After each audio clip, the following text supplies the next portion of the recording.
Hello my dear friends, you're on the Military Summary channel, and this video we're going to discuss the most important events that took place during the previous 12 hours. We have a lot of very interesting updates, so let's start.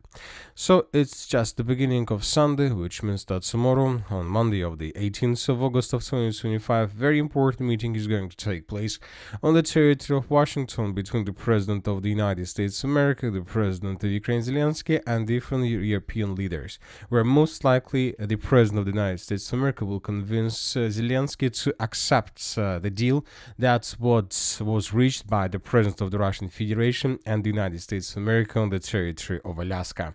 So today several sources published a very short, probably explanation or description of what exactly was achieved by President of Russia and President of the United States of America. So let's discuss this article in details. Putin's proposal to end the war in Ukraine is published by Reuters. There will be definitely no ceasefire until a comprehensive agreement is reached. Kiev will completely withdraw troops from the Donetsk and Lugansk regions. Russia will freeze the front lines in the Kherson and Zaporozhye regions, return of areas in the Sumy and Kharkiv regions to Ukrainian control, formal recognition of Russian sovereignty over Crimea, lifting at least some of the sanctions against Russia. Ukraine will be banned from joining NATO. Putin seems to have been open to Ukraine receiving certain security guarantees, but not NATO ones. Official status of the Russian language in some parts of Ukraine, or through Ukraine, as well as the right of the Russian Orthodox Church to operate freely. So very interesting demands, especially regarding Russian language and the Russian Orthodox Church. We see that the Russians are trying not just to finish the conflict by taking territories under complete control they managed to take during the special military operation, but also the Russians are trying to return their influence using Russian language and of course Russian Church. And this is most likely a very important demand from the Russian side. Of course, Zelensky and Ukrainian authorities officials made lots of statements that give us more or less understanding of the situation, position of Ukraine regarding this all this story. Let's discuss these details and articles in details. Trump and Putin offered Kiev a terrible deal, but there will be no better. That was stated by The Telegraph. It is noted that Ukraine will be offered to hand over a significant tract of land that is currently holds in the DPR in exchange for minor territorial concessions from Russia. The US will offer security guarantees that are understood to mimic those contained in Article 5 of NATO. So this is the statement of The Telegraph. Another important statement, Zelensky again refused to withdraw troops from the Donbas in exchange for a stop to the fighting. That was stated by Reuters. After the summit in Alaska, Trump had a telephone conversation with Zelensky.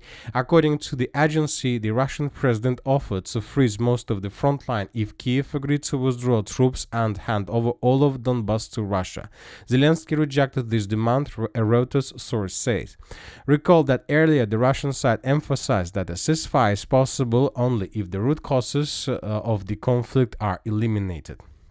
So tomorrow is going to be a very interesting day, and most likely, and as I understand, Zelensky will have a meeting with the President of the United States of America, Donald Trump, and most likely the Western leaders were invited to this conversation, to this meeting as well, just with one purpose: to stop Zelensky and not to allow Zelensky to repeat the previous meeting in the Oval Office, because most likely the Western leaders, the European leaders, Merz, Macron and Starmer, are afraid of most of all if Zelensky will do the same as he did several months ago during his first meeting with the President of the United States of America. This might be a very, very big show that we hasn't seen before since the beginning of probably let's say this century. Anyway, let's wait and see what is going to be tomorrow, but it seems that the European countries, the European leaders will not be able to stop Zelensky if he decides to ruin his relations with Trump once again. This might be the biggest show ever. Now let's return back to Ukraine and let's discuss the situation on the ground. We have interesting changes. And first, let's talk about the western Donetsk direction or the southern Dnipropetrovsk direction, where both the Russians and the Ukrainians continue offensive operation. During the previous 24 hours, several neutral mappers adjusted their maps in the northwestern part of the western part of the Donetsk region. The villages, at least 50% of the village of Zilinski and at least the entire village of Andreevka-Klivtsovo were recolored in Ukrainian favor based on the video that was published yesterday.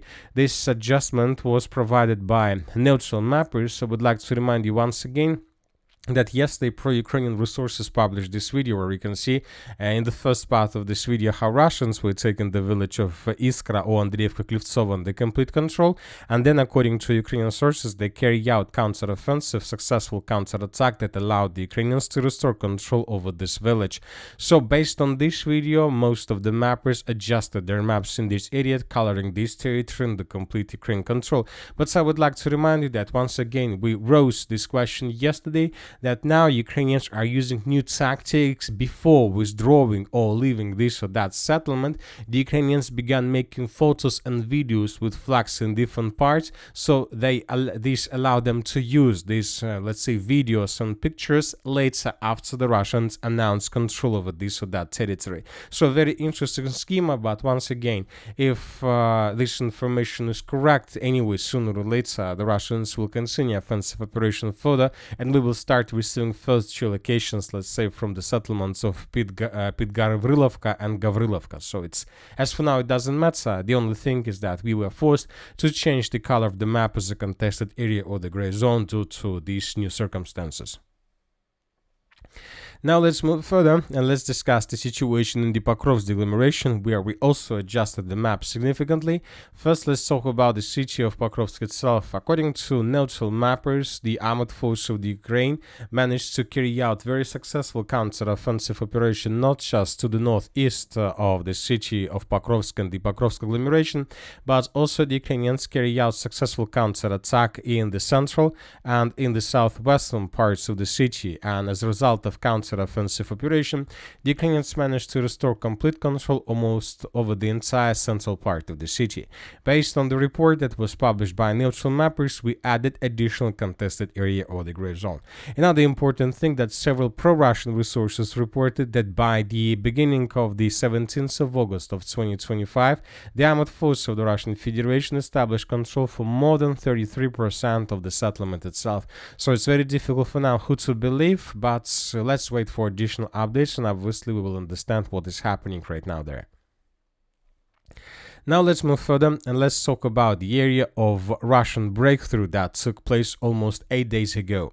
So I would like to remind you that on the 8th of August of 2025, the armed force of the Russian Federation began their greatest breakthrough operation with sabotage and reconnaissance groups, and as a result of those attacks, the Russians, by the end of the 11th of August of 2025, right before the beginning of talks between the Russian leader and the leader of the United States of America, managed to improve their position significantly.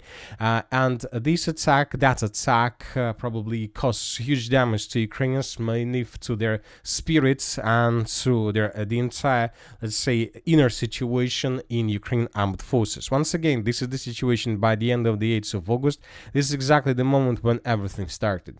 And after the 8th of August, we were adjusting the map almost every single day in Russian favor. The first significant breakthrough took place on the 10th of August when first reports appeared about progress on the ground, additional progress on the ground by the Russian sabotage and reconnaissance group.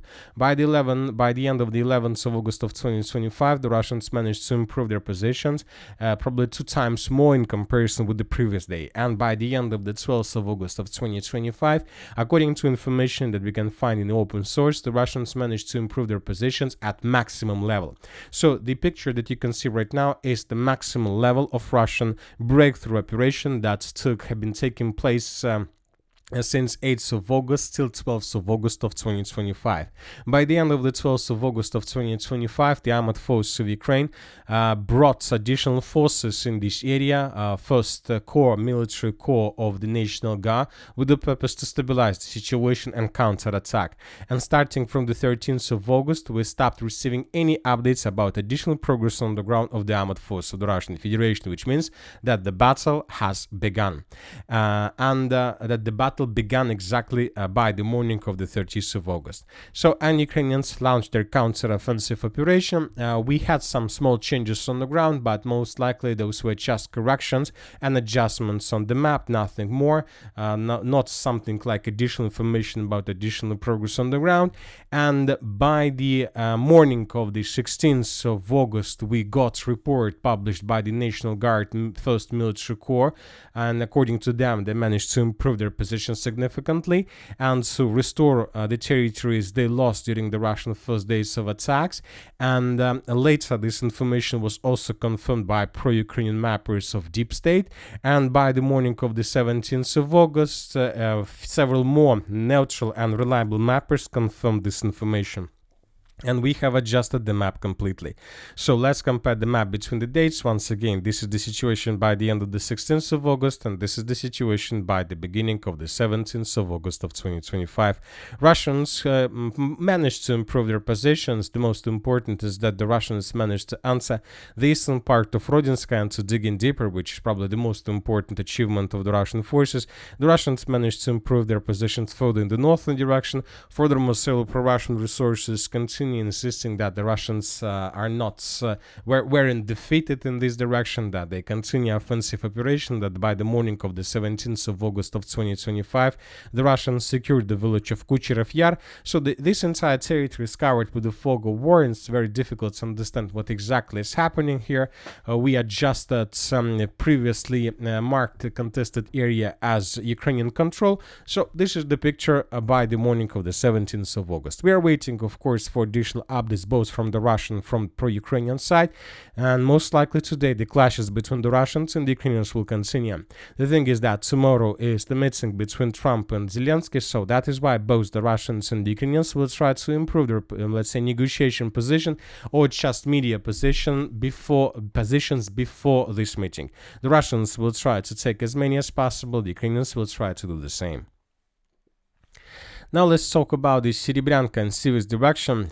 This morning we got probably the most important update of this area, and the thing is that the pro-Russian resources published this video yesterday in the evening, very late in the evening, where we can see how the armored forces of the Russian Federation were fighting for the village of Serebryanka. Right, exactly in the first seconds we can see the artillery preparation, the entire village was almost destroyed. Then we can see bicycles and vehicles and tanks and armored vehicles that answered the settlement of Serebryanka itself. And of course, in the final part of the video, we can see tens of episodes of how Russian soldiers in different parts of the village of Serebryanka were raising the Russian flags. So now we have no doubts that the settlement of Serebryanka was secured by the Russians by the morning of the 17th of August. Most likely today the Minister of Defense of the Russian Federation will confirm this information. So all these icons with flags are icons of real flags that were established all over the entire territory. So in the central, the western, and the southern parts. So the territory was colored completely. Today, the sources are saying that Ukrainians are regrouping to carry out counter-offensive operation with the purpose to restore control over the settlement of Serebryanka, and this is very important. Now the Russians need to do everything they can with the purpose to stabilize the situation and not to allow the Ukrainians to restore control over the territory. If the Russians are able to do this, and if the Russians are able to dig in deeper, this is going to be the beginning of the battle for the city of Siversk itself, because the village of Serebryanka is the gates towards the settlement of Siversk from the north. So the battle for Siversk may start much faster than everybody was expecting. Very important victory for the armed force of the Russian Federation. And that's it for the short video. Military Summary channel reminds we condemn any violence in the world. Thank you for your watching. Subscribe to my channel, put your likes on my Patreon, and have a good day. Bye bye.